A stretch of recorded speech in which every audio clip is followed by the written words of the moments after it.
Halo, perkenalkan, saya Faviano Rinjo Hendawan, NIM 19040397, pelajaran Organisasi Manajemen Perusahaan Industri kelas C. Yang akan saya bahas pada video ini adalah mengenai konsep dan proses manajemen, dengan tujuan mendalami konsep dan proses manajemen dalam organisasi. Adapun 5 topik yang akan saya bahas pada kali ini, yaitu yang pertama mengenai perkembangan manajemen, yang kedua tingkatan manajemen, yang ketiga keterampilan manajerial, keempat proses dan prinsip manajemen, serta yang kelima perubahan dan pendekatan manajemen. Yang pertama, perkembangan manajemen. Perkembangan manajemen terbagi atas 2 tahap, yaitu manajemen klasik dan manajemen kontemporer. Manajemen klasik. Manajemen klasik dipelopori oleh 3 tokoh, yaitu yang pertama Everett Heller dengan konsepnya yaitu scientific management, yaitu beberapa topiknya mengenai the best way, seleksi personal, financial incentive, dan functional foremanship. Kemudian tokoh yang kedua yaitu Henry Fayol dengan konsepnya administrative theory, dan beberapa topiknya yaitu mengenai pertama division of work, kedua authority and responsibility, ketiga disiplin, keempat unity of command, kelima unity of direction, keenam individual interest, ketujuh remuneration of personnel, kemudian desentralisasi dan sentralisasi, spiral chain, 10 order, kemudian equity, dan kesempatan pelaksanaan pekerjaan serta inisiatif, serta yang terakhir yaitu Esprit de Corps. Kemudian tokoh yang ketiga yaitu Max Weber dengan konsepnya bureaucratic organization, yaitu hierarki yang jelas, sistem dan prosedur, aturan yang jelas, impersonality, dan division of work berdasarkan kemampuan. Selanjutnya yaitu mengenai manajemen kontemporer. Manajemen kontemporer terdiri dari 3, yaitu perkembangan teknologi, perkembangan nilai-nilai yang dianut, dan perubahan hubungan manusia. Dan manajemen kontemporer juga dipelopori oleh beberapa tokoh, yaitu yang pertama yaitu mengenai Elton Mayo, yaitu mengungkapkan mengenai kenaikan produktivitas bukan hanya karena fasilitas fisik, yaitu perlu menyelidiki basic needs-nya atau kebutuhan dasar. Kemudian manusia ingin berperan, dan hubungan antar manusia harus dapat terpenuhi. Kemudian tokoh yang kedua yaitu Mary Parker Fowler, yaitu mengungkapkan mengenai kebebasan individu, serta pimpinan mempunyai power yang dapat diterima bawahan atau power wits, dan bukan power yang memaksakan bawahan atau power over. Tokoh yang ketiga yaitu mengenai Chester Barrett yang membahas mengenai tingkah laku karyawan harus diperhatikan. Kemudian insentif fisik dan non fisik, khususnya non financial. Dan yang ketiga yaitu sistem komunikasi. Tokoh yang keempat yaitu H. Simon, yaitu mengenai manajemen keputusan, di mana terdapat topiknya yaitu John Absent Tense Self Control, yaitu menginginkan kekuasaan atas diri sendiri, yaitu mengontrol dirinya. Kemudian tokoh selanjutnya Kurt Lewin dengan konsep group dynamic, dengan beberapa topiknya yaitu organisasi harus terbuka, serta behavioral school, yaitu karakteristik personal dan factory environment. Kemudian tokoh 3 terakhir yaitu mengenai Likert yang membahas konsep kelompok kerja yang efektif, McGregor dengan teori X dan Y, serta Agris yang konsepnya yaitu manusia mempunyai tahap perkembangan. Tingkatan manajemen. Tingkatan manajemen terbagi 3 pimpinan nih. Yang pertama pimpinan lain, pimpinan menengah, dan pimpinan puncak. Pimpinan lain lebih menguasai aspek teknikal daripada pimpinan menengah dan puncak karena di sini terdapat berbagai proses yang dilakukan. Yang kedua yaitu dibutuhkan pemimpin menengah, yaitu menghubungkan pimpinan puncak dan pimpinan lain sehingga aspek hubungan antar manusianya harusnya tinggi. Kemudian yang ketiga yaitu pimpinan puncak, di mana pimpinan puncak yang merancang semuanya melalui aspek konseptualnya dan memberikan konsep tersebut kepada pimpinan menengah sehingga dibutuhkan aspek hubungan antar manusia yang lebih tinggi juga agar hal yang disampaikan tidak salah.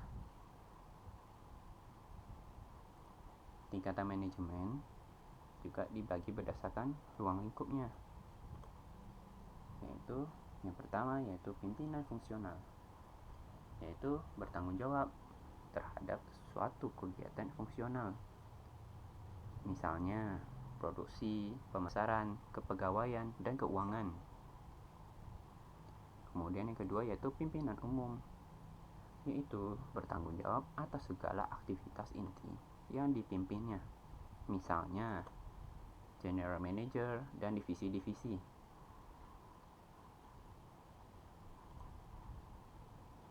Keterampilan manajerial. Keterampilan manajerial terdapat 3. Yang pertama yaitu keterampilan konseptual atau conceptual skills, yaitu kemampuan untuk melihat organisasi secara keseluruhan dan memahami hubungan antar bagian serta bagaimana letak bagian yang dipimpinnya. Kedua yaitu keterampilan hubungan antar manusia atau human skills, yaitu kemampuan untuk bekerja sama, berkomunikasi dan memotivasi orang lain, baik bawahan, rekan maupun atasan. Keterampilan ini sangat diperlukan dalam membina kerjasama, memperoleh partisipasi, dan mengarahkan anggota kelompoknya. Kemudian yang ketiga yaitu keterampilan teknis atau technical skills, yaitu kemampuan untuk menggunakan prosedur, peralatan, dan teknik suatu bidang tertentu seperti akuntansi, produksi, pemasaran, dan lain-lain. Selanjutnya yaitu mengenai proses dan prinsip manajemen. Pada proses manajemen terdapat 4, yaitu perencanaan atau planning, pengorganisasian atau organizing, kemudian pengarahan atau leading, dan keempat pengendalian atau controlling. Kemudian prinsip manajemen. Prinsip manajemen terdapat banyak nih, yaitu yang pertama pembagian kerja, kemudian tanggung jawab, disiplin dan moral, kesatuan komando, dan sistem penghargaan. Selain ini ada lagi nih, yaitu rencana dan tujuannya harus jelas, perintahnya rantai komando, inisiatif dan kreativitas, dan perlakuan yang adil. Perubahan pendekatan manajerial. Pada perubahan pendekatan manajerial terdapat transformasi tugas dan peran manajemen, yaitu adanya perubahan peran, nilai tambah utama, dan kegiatan dan tugas kunci. Perubahan peran pada manajer operasional yaitu dari implementator operasional ke entrepreneur agresif. Manajer senior dari pengendali administratif ke cost suportif. Untuk manajer puncak dari alokator sumber daya ke pemimpinan institusional. Untuk nilai tambah utamanya manajer operasional sebagai penggerak kinerja bisnis melalui pemusatan pada produktivitas, inovasi dan pertumbuhan dalam unit lini terdepan. Untuk manajer senior, pemberian dukungan dan koordinasi untuk menyebarkan keunggulan organisasi ke berbagai unit. Untuk manajer puncaknya, yaitu penciptaan dan penanaman sense of direction, komitmen dan tantangan kepada seluruh jajaran organisasi. Untuk kegiatan dan tugas kuncinya yaitu manajer operasional sebagai penciptaan dan pemburuan kesempatan baru dalam pertumbuhan bisnis, penarikan dan pengembangan sumber daya dan kompetensi, pengelolaan perbaikan kinerja secara kontinu dalam unit. Kegiatan manajer senior yaitu pengembangan karyawan dan pemberian dukungan terhadap berbagai kegiatan, pengkaitan berbagai pengetahuan, keterampilan, dan praktik terbaik yang tersebar di lintas unit, serta pengelolaan tekanan antara sasaran kinerja jangka pendek dan ambisi jangka panjang. Untuk kegiatan dalam manajer puncak yaitu pengendalian kembali dan berbagai asumsi yang selama ini diterapkan, serta penetapan horizon perluasan kesempatan dan standar kerja. Kemudian pelembagaan serangkaian norma dan nilai untuk mendukung kooperasi dan iklim saling percaya, dan penciptaan serta pengembangan core, purpose, dan ambisi dengan strategic vision.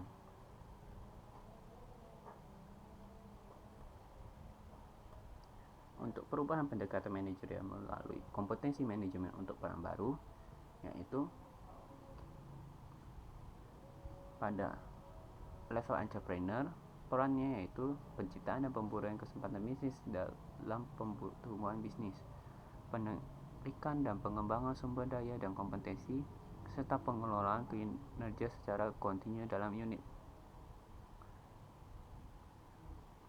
Untuk sikap yang harus diambil yaitu kompetitor berorientasi hasil, harus kreatif, intuitif, persuasif, menarik hati, kompetitif, persisten.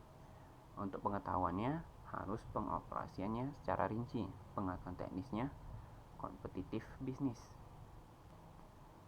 pengetahuan sumber daya internal dan eksternal, pemahaman rinci tentang operasi bisnis. Kemudian untuk keterampilannya yaitu pemusatan energi pada kesempatan, kemampuan untuk mengenal potensi dan membuat komitmen, kemampuan untuk memotivasi dan menggerakkan orang, dan kemampuan untuk menopang energi organisasional seputar berbagai sasaran yang berat.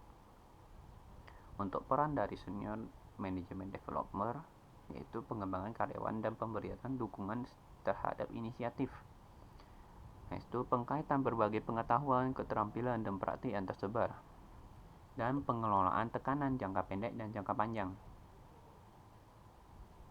Sikap yang harus diambil yaitu integrator berorientasi orang, harus suportif dan sabar, integratif fleksibel, serta perseptif dan demanding.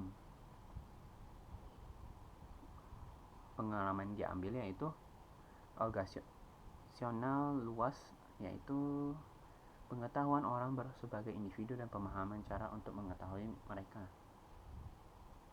Pemahaman dinamika interpersonal di antara beragam kelompok, pemahaman hubungan mindset yang mengkaitkan prioritas jangka panjang dengan jangka pendek. Kemudian keterampilannya yaitu harusan dapat dalam pengembangan orang dan hubungan, kemampuan untuk mendelegasikan, mengembangkan, memberdayakan, kemampuan untuk mengembangkan hubungan dan membangun tim, dan kemampuan untuk merekonsiliasi berbagai perbedaan dan memelihara tegangan. Untuk level top leaders yaitu harusnya berperan dalam penggalian kembali berbagai asumsi yang selama ini diterapkan dan penetapan horizon perluasan kesempatan dan standar kerja, serta pembangunan konteks bagi kooperasi dan saling percaya, dan penciptaan dan pengembangan core, purpose, dan ambisi.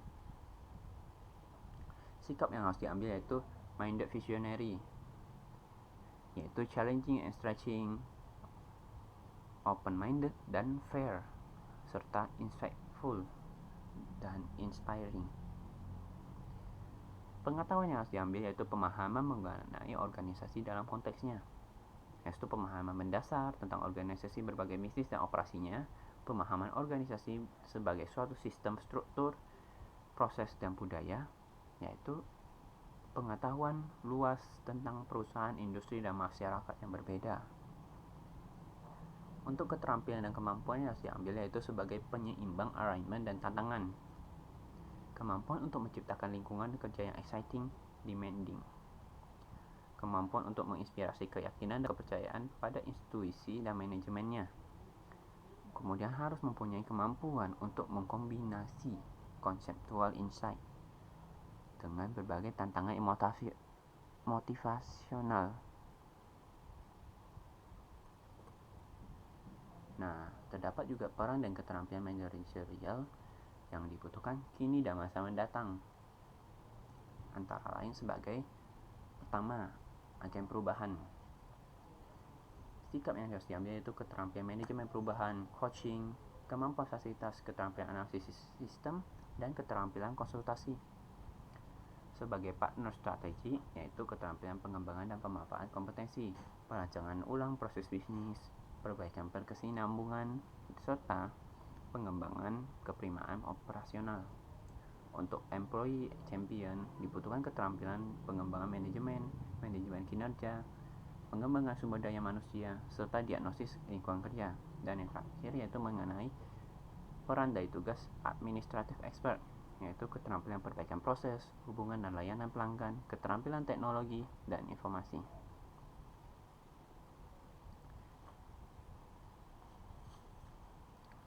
Sekian mengenai presentasi saya mengenai konsep dan proses manajemen.